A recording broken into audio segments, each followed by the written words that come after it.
민준아. 그녀가 제 이름을 불렀습니다. 평생을 들어온 익숙한 음성이었지만 그 울림은 평소와 달랐습니다.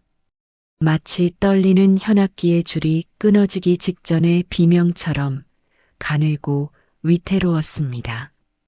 겨울의 한복판, 창밖은 세상의 모든 색을 지워버리려는 듯 무겁고 축축한 눈송이들이 쏟아지고 있었습니다. 오피스텔 내부의 공기는 바깥의 냉기와 대조되어 기묘할 정도로 뜨겁고 끈적였습니다.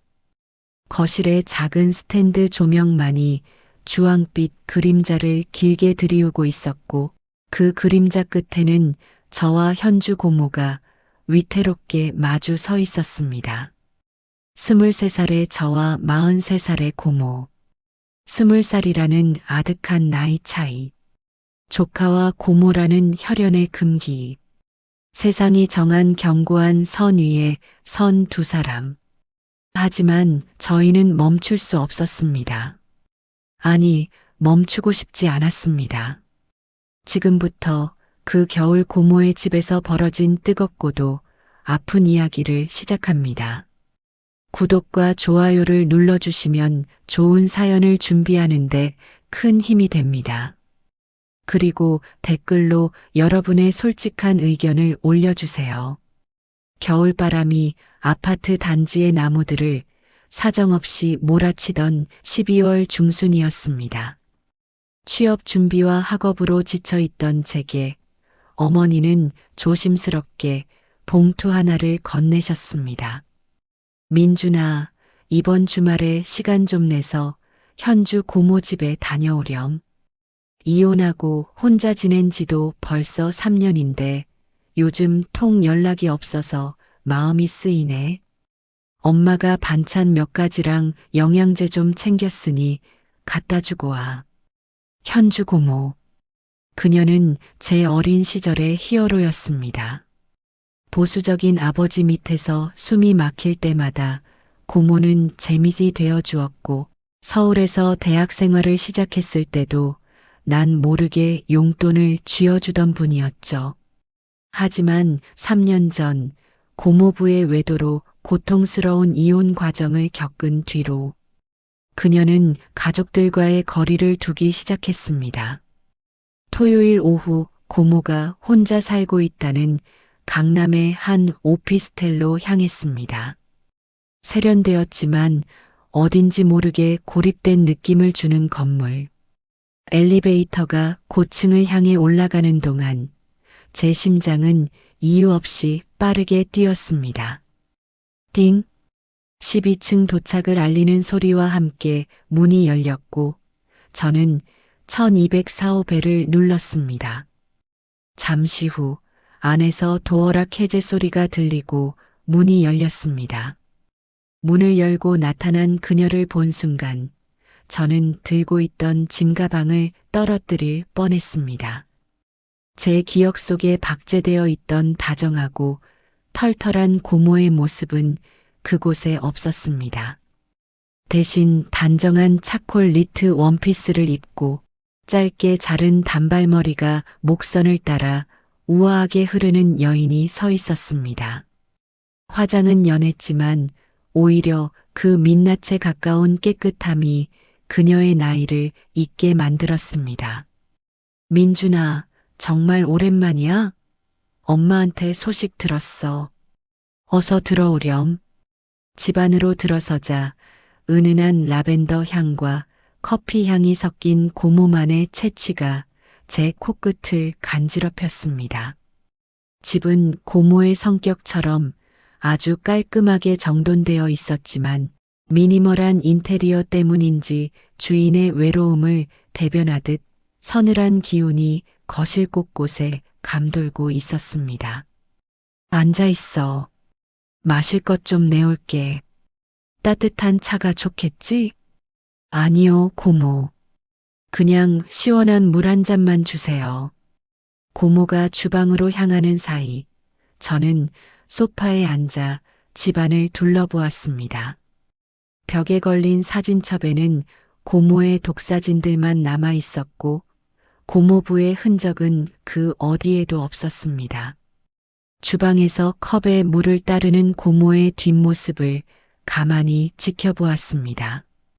니트 소재의 원피스는 그녀가 움직일 때마다 유연하게 몸의 곡선을 드러냈고 43이 넘었다는 사실이 믿기지 않을 만큼 날렵한 허리 라인과 우아한 골반 곡선이 제 시선을 사로잡았습니다.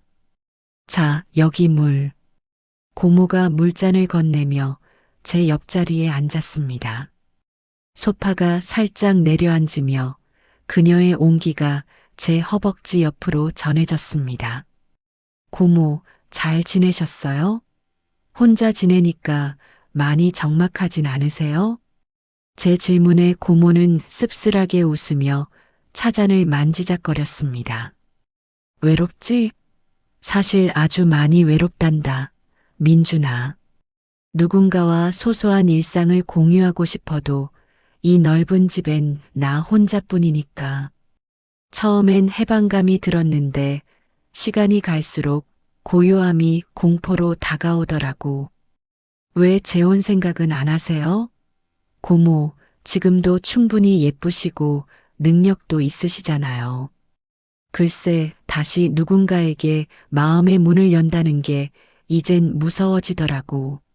사랑에 실패하고 나니까 사람 자체가 두려워지더라.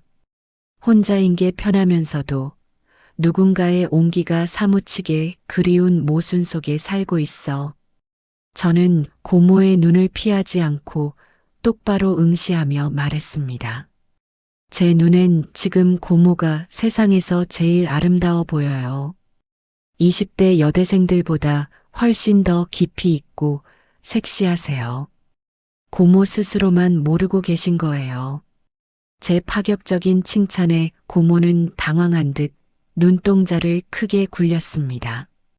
그녀의 뺨이 붉게 상기되는 것을 보는 순간 제 심장이 거세게 요동쳤습니다. 민준아, 너 정말 그런 농담하는 거 아니야? 고모가 내 아빠보다 몇 살이나 어린 막내지만 그래도 넌 내 조카야. 농담 아니에요. 진심으로 말씀드리는 거예요. 저희 사이엔 묘한 기류가 흐르기 시작했습니다. 가족이라는 견고한 울타리 사이로 남녀 간의 팽팽한 긴장감이 파고드는 순간이었습니다. 고모는 제 시선을 피하며 자리에서 일어났습니다. 저녁 먹어야지. 고모가 오늘 내가 온다고 해서 장 봤어. 주방 가서 요리 좀 도와줄래? 네, 갈게요. 주방으로 향하는 그녀의 발걸음이 평소보다 조금 서둘러 보였습니다. 그것은 분명 저를 남자로 느끼기 시작한 여자의 당황함이었습니다. 주방은 거실보다 훨씬 좁고 밀폐된 공간이었습니다. 고모가 도마 위에 양파를 올리고 칼질을 시작하자 알싸한 향기가 좁은 주방 공기 속으로 퍼져나갔습니다. 저는 고모의 곁에 서서 마늘을 다듬기 시작했습니다. 민준아, 너 요리하는 솜씨가 제법이다. 자취하더니 살림꾼 다 됐네. 혼자 살면 먹고는 살아야 하니까요. 근데 고모가 해주는 파스타는 늘 생각났어요. 중학교 때 고모가 해줬던 그 맛 기억나요? 그걸 아직도 기억해? 넌 참 기억력도 좋다. 난 그때 내가 뭘 넣었는지도 가물가물한데. 고모가 웃으며 고개를 돌렸습니다. 그 순간 고모의 젖은 앞머리 한 가닥이 그녀의 뺨에 달라붙어 있는 것이 보였습니다. 저도 모르게 손을 뻗어 그 머리카락을 귀 뒤로 넘겨주었습니다. 제 손가락 끝이 고모의 부드럽고 차가운 귀 끝에 닿았습니다. 고모의 칼질이 멈췄습니다. 주방엔 오직 보글보글 끓는 물소리만이 정막을 채웠습니다. 고모의 고개가 천천히 제 쪽으로 향했습니다. 아주 가까운 거리. 그녀의 눈동자 속에 비친 제 모습이 흔들리고 있었습니다. 고모, 머리카락이 내려와 있어서요. 아, 고마워. 정신이 없네. 고모는 서둘러 고개를 돌렸지만 그녀의 귀끝이 붉게 달아오른 것을 저는 똑똑히 보았습니다. 식사가 준비되는 내내 저희 사이엔 대화보다 더 많은 생각들이 오갔습니다. 마침내 식탁 위에 김이 모락모락 나는 알리오 올리오 파스타와 샐러드가 차려졌습니다. 고모는 장식장 깊숙한 곳에서 레드와인 한 병을 꺼내왔습니다. 이거 아껴뒀던 건데 오늘 내가 왔으니까 마시자. 혼자 마시기엔 너무 아까운 술이거든. 또르륵. 투명한 와인 잔에 붉은 액체가 채워졌습니다. 조명빛을 받은 와인은 마치 핏방울처럼 짙고 매혹적인 빛깔을 냈습니다. 저희는 잔을 맞부딪혔습니다. 맑은 소리가 식탁 주변을 한 바퀴 돌고 사라졌습니다. 건배. 우리 민준이 멋진 어른이 된 걸 축하하며. 건배. 고모가 다시 행복해지길 바라며. 와인은 달콤했지만 끝맛은 지독하게 알싸했습니다. 한 잔이 두 잔이 되고 두 잔이 세 잔이 되자 고모의 목소리가 조금씩 젖어들기 시작했습니다. 평소 완벽해 보이던 고모의 흐트러진 모습, 그것은 제 본능을 자극하기에 충분했습니다. 민준아, 사실 나 정말 무서웠어. 이혼하고 나서 세상 사람들이 나를 실패한 여자로 볼까봐, 다시는 누군가에게 사랑받지 못할까봐 밤마다 울었어. 고모가 왜 실패한 여자예요? 그 사람이 나쁜 놈이었던 거지. 고모는 지금도 충분히 사랑받을 자격이 있어요. 저는 테이블 너머로 고모의 손을 잡았습니다. 고모는 이번엔 피하지 않았습니다. 오히려 제 손바닥에 자신의 손을 포개며 깊은 한숨을 내쉬었습니다. 내 손 크고 따뜻하구나. 어릴 땐 내 손바닥 안에 쏙 들어왔었는데 이제 제가 고모 손을 다 덮을 수 있어요. 그러니까 고모, 혼자 힘들어하지 마세요. 고모의 눈에 이슬이 맺혔습니다. 술 기운 때문인지 아니면 억눌러온 서러움 때문인지 그녀는 제 손을 꽉 쥐었습니다. 그 악력에서 느껴지는 고독의 무게가 제 가슴을 짓눌렀습니다. 식사를 마치고 거실 소파로 자리를 옮겼습니다. 창밖에는 예보에도 없던 눈발이 쏟아지기 시작했습니다. 어두운 하늘 아래 하얗게 흩날리는 눈송이들은 꼭 현실이 아닌 꿈결 같았습니다. 와, 눈 진짜 많이 온다. 그러게. 오늘 너 못 가겠다, 민준아. 이 눈에 운전하는 건 자살행위야. 그럼 자고 가도 돼요? 당연하지. 고모 집인데 뭐가 어때? 고모는 안방에서 깨끗한 침구류를 꺼내 거실 소파에 펴주었습니다. 하지만 저는 잠이 오지 않았습니다. 고모 역시 안방으로 들어가지 않고 베란다 창가에 서서 눈 내리는 풍경을 멍하니 바라보고 있었습니다. 고모. 저는 뒤에서 조심스럽게 다가가 물었습니다. 고모의 가녀린 등이 제 시야를 가득 채웠습니다. 응. 눈을 보고 있으니까 마음이 이상해져서 꼭 세상에 나만 남겨진 기분이야. 저는 참지 못하고 그녀의 어깨 위에 제 턱을 올렸습니다. 뒤에서 앉는 형태가 되자 고모의 몸이 굳어지는 것이 느껴졌습니다. 하지만 그녀는 저를 밀어내지 않았습니다. 혼자 아니에요. 제가 여기 있잖아요. 민준아, 이건 위험해. 우리 이러면 안 되는 거 알잖아. 머리로는 아는데 가슴이 말을 안 들어요. 고모를 처음 본 순간부터 아니, 어쩌면 아주 오래전부터 전 고모를 조카의 눈으로 본 적이 없어요. 고모가 천천히 몸을 돌려 저를 마주 보았습니다. 그녀의 눈동자엔 슬픔과 갈망, 그리고 지독한 죄책감이 뒤섞여 소용돌이치고 있었습니다. 난 내 고모야. 내 아빠의 동생이라고. 세상이 우리를 알면 침을 뱉을 거야. 세상 따위 상관없어요. 지금 내 앞에 있는 건 고모이기 전에 내가 사랑하는 여자 이현주니까요.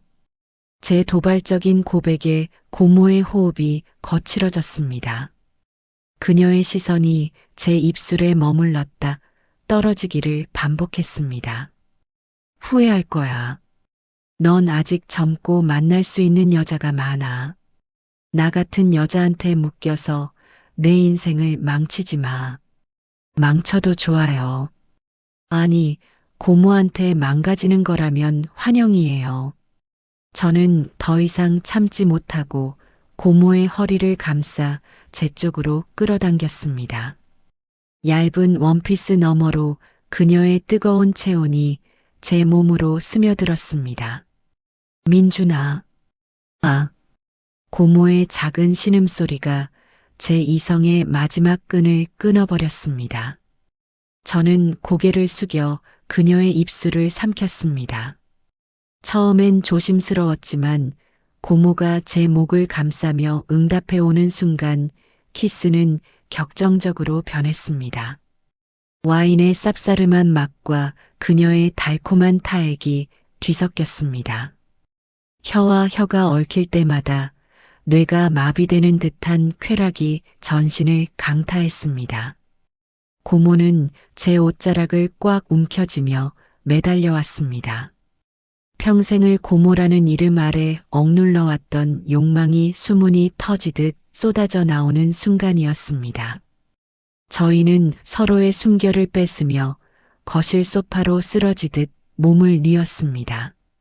밖에는 눈이 세상을 집어삼킬 듯 쏟아지고 있었고 안에는 두 사람의 금지된 열기가 방안을 태우고 있었습니다. 거실 소파 위로 겹쳐진 두 사람의 그림자는 흔들리는 스탠드 불빛 아래 기묘한 형상을 만들어냈습니다. 고모의 입술에선 뜨거운 숨결이 터져나왔고 제 손은 이미 통제를 잃은 채 그녀의 부드러운 곡선을 탐닉하고 있었습니다. 민준아, 정말 이러면 안 되는데. 그녀의 입술은 부정의 말을 내뱉고 있었지만 제 목을 감싸 안는 가느다란 팔에는 더욱 힘이 들어갔습니다. 그것은 거부할 수 없는 본능의 외침이었습니다. 저는 그녀의 귓가에 입술을 바짝 대고 낮게 속삭였습니다. 고모 아니 현주 씨, 이 순간만큼은 아무것도 생각하지 마세요. 세상도 가족도 이름도 다 잊어버려요. 그냥 내 앞에 있는 여자만 생각해요. 저는 그녀의 니트 원피스 밑단으로 손을 밀어 넣었습니다. 손끝에 닿는 허벅지의 살결은 얼음처럼 차가웠다가 이내 제 손길이 닿는 곳부터 불길처럼 달아올랐습니다. 매끄러운 피부를 타고 올라가 허리 라인을 쓰다듬자 고모는 몸을 활처럼 휘며 제 어깨에 고개를 묻었습니다. 아, 민준아, 너 손이 왜 이렇게 뜨거워? 저는 천천히 그녀의 옷을 머리 위로 벗겨냈습니다. 어둠 속에서도 유백색으로 빛나는 그녀의 상체가 드러났습니다. 43이라는 나이가 무색하게 그녀의 몸은 탄력 있고 우아한 선을 유지하고 있었습니다. 짙은 남색 브래지어 너머로 거칠게 들썩이는 가슴을 보는 순간 제 이성은 완전히 증발해 버렸습니다. 너무 아름다워요. 예전부터 아주 어릴 때부터 상상만 하던 모습이에요. 부끄러워 제발 그렇게 빤히 보지 마. 고모는 두 손으로 얼굴을 가리려 했지만 저는 그녀의 손목을 부드럽게 잡아 소파 위로 내렸습니다. 그리고 그녀의 목덜미부터 쇄골, 그리고 가슴의 골짜기 사이로 입술을 내리며 그녀의 향기를 탐했습니다. 살구향과 은은한 비누 냄새, 그리고 여인의 채취가 뒤섞여 제 뇌를 마비시켰습니다. 그날 밤 우리는 서로의 온기 속에서 모든 경계를 무너뜨렸습니다. 고모의 신음이 거실의 정적을 찢어 놓았고 제 가슴속 깊이 억눌러 왔던 모든 감정이 폭발했습니다. 손끝이 닿는 곳마다 불꽃이 튀었고 입술이 닿는 곳마다 전율이 흘렀습니다. 세상의 모든 규칙도, 가족이라는 이름도, 나이라는 숫자도 그 순간만큼은 아무 의미가 없었습니다. 오직 두 사람만이 존재하는 금지된 겨울밤이었습니다. 땀방울이 서로의 살 위에 섞여 흐르고 저희는 한동안 말없이 서로를 꽉 껴안은 채 거친 숨을 골랐습니다. 그것은 세상에서 가장 고독한 두 영혼이 나눈 가장 뜨거운 위로였습니다. 새벽5시 창밖의 눈은 어느덧 멈춰 있었고 세상은 기괴할 정도로 하얀 침묵에 잠겨 있었습니다. 제 팔을 베고 잠들어 있던 고모가 천천히 눈을 떴습니다. 그녀의 눈동자엔 어젯밤의 열기는 간대없고 차가운 현실의 자각과 지독한 자기 혐오가 서려 있었습니다. 민준아, 이제 일어나야지. 고모의 목소리는 어젯밤보다 훨씬 차갑고 건조했습니다. 그녀는 이불로 몸을 감싼 채 서둘러 자리에서 일어나 바닥에 흩어진 옷가지들을 챙겼습니다. 고모, 왜 그래요? 아직 이른데. 아니, 이제 가야 해. 해 뜨기 전에 내가 여기서 나가는 게 좋아. 무슨 뜻이에요? 우리 어제 서로 사랑한다고. 제 말이 끝나기도 전에 고모가 날카롭게 소리쳤습니다. 사랑? 아니, 그건 사랑이 아니야. 이건 미친 짓이야, 민준아. 내가 내 고모고, 내가 내 조카라는 사실은 변하지 않아. 우리가 어제 한 짓은 평생 씻을 수 없는 죄악이야. 고모의 눈에서 투명한 눈물이 뚝 떨어져 바닥을 적셨습니다. 내가 너무 외로워서 미쳤었나 봐. 너를 이용해서 내 공허함을 채우려 했어. 미안해, 민준아. 이 고모를, 이 나쁜 여자를 용서하지 마. 그녀는 제 얼굴도 쳐다보지 않은 채 가방에 짐을 싸기 시작했습니다. 나 오늘 바로 제주도로 내려갈 거야. 거기 아는 지인이 운영하는 펜션이 있어. 당분간 거기서 지내며 마음 정리할래. 다시는 나 찾지 마. 고모, 제가 책임질게요. 세상이 뭐라든 다 감당하겠다고요. 내가 뭘 책임져? 내 미래는? 내 부모님 얼굴은 어떻게 보려고? 이건 나만 사라지면 해결될 일이야. 넌 어젯밤 일을 그냥 지독한 악몽이었다고 생각하고 잊어버려. 고모는 외투를 걸치고 현관으로 향했습니다. 민준아, 넌 아직 봄이야. 꽃을 피워야 할 청춘이라고. 나 같은 차가운 겨울에 갇혀서 시들지 마라. 이게 내가 너에게 줄 수 있는 마지막 사랑이야. 쾅! 문이 닫히는 소리와 함께 제 첫사랑도, 제 영혼의 일부도 그렇게 잘려나갔습니다. 저는 텅 빈 거실에 홀로 남겨진 채 그녀의 채취가 여전히 남아있는 소파 위에 엎드려 짐승처럼 울부짖었습니다. 창밖의 눈은 녹지 않은 채 그대로였지만 제 마음의 계절은 그날 이후로 영원히 멈춰버렸습니다. 3년이라는 긴 시간 동안 저는 그녀를 단 한 번도 잊은 적이 없습니다. 매일 밤 그녀의 이름을 설계 도면에 새기고 그녀가 돌아올 따뜻한 집을 꿈꾸며 살아왔습니다. 하지만 현실의 벽은 여전히 높고 차갑기만 했습니다. 그녀가 떠난 지 어느덧 1000일이 넘는 시간이 흘렀습니다. 3년이라는 세월은 강물처럼 흘러갔지만 제 시계는 여전히 눈이 쏟아지던 그날 밤 고모의 오피스텔 거실에 멈춰 있었습니다. 저는 대학교를 졸업하고 미친 듯이 일에만 몰두했습니다. 낮에는 현장을 누비며 먼지를 마셨고 밤에는 사무실 불을 밝히며 도면 위에 선을 그었습니다. 제가 긋는 모든 선은 사실 고모에게 닿고 싶은 간절한 통로였습니다. 저는 사람들이 머무는 공간을 설계하는 건축가가 되었지만 정작 제가 머물 마음의 안식처는 그 어디에도 없었습니다.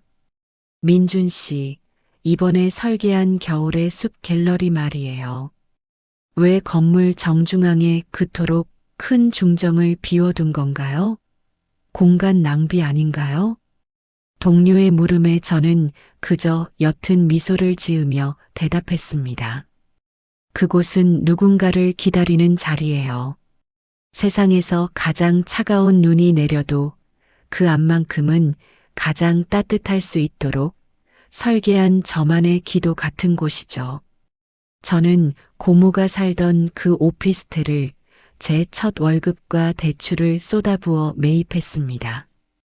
그리고 그곳을 개조하여 저만의 작은 사무실 겸 갤러리를 만들었습니다. 거실 소파가 있던 자리엔 그녀의 이름을 따온 현주라는 은색 명판을 붙였습니다. 맑은 구슬이라는 그 이름처럼 그녀는 제게 영원히 닦아내야 할 보석이었습니다. 그러던 어느 날 서울에 다시 첫눈이 내리기 시작했습니다. 3년 전 그날처럼 세상의 소음을 집어삼키는 무겁고 적막 가득한 눈이었습니다. 갤러리 문을 닫으려던 찰나 발신인이 적히지 않은 두툼한 서류 봉투 하나가 퀵 서비스로 배달되었습니다. 떨리는 손으로 봉투를 뜯자 그 안에는 낡은 스케치북 한 권과 말린 안개꽃 다발, 그리고 짧은 편지 한 통이 들어 있었습니다. 민준아, 잘 지내니? 제주도의 겨울은 서울만큼 춥지는 않지만 바람이 매서워 내 생각이 참 많이 났단다. 내가 설계한 갤러리가 신문에 실린 걸 봤어. 누군가를 기다리는 자리라는 기사 한 구절을 읽으며 얼마나 울었는지 몰라. 나 같은 죄 많은 여자가 너라는 찬란한 청춘의 시간을 멈추게 한 건 아닌지 매일 밤 자책하며 살았어. 하지만 민준아, 나도 이제는 도망치지 않으려 해. 사랑이 죄라면 기꺼이 그 죄를 평생 등에 지고 살아갈게. 내가 만든 그 따뜻한 중정에 이젠 눈이 아니라 꽃이 피었으면 좋겠구나. 조금 늦었지만 나 지금 서울행 비행기를 탔어. 혹시 아직도 그 자리가 비어 있다면 나를 다시 받아줄 수 있겠니? 여전히 너를 사랑하는 현주가. 편지를 읽는 제 시야가 눈물로 흐려졌습니다. 심장이 터질 듯이 박동했고 전신에 마비되었던 감각들이 비로소 살아 움직이는 기분이었습니다. 저는 외투도 걸치지 않은 채 갤러리 밖으로 뛰어나갔습니다. 하얀 눈이 내리는 거리, 저 멀리서 익숙한 인형 하나가 걸어오고 있었습니다.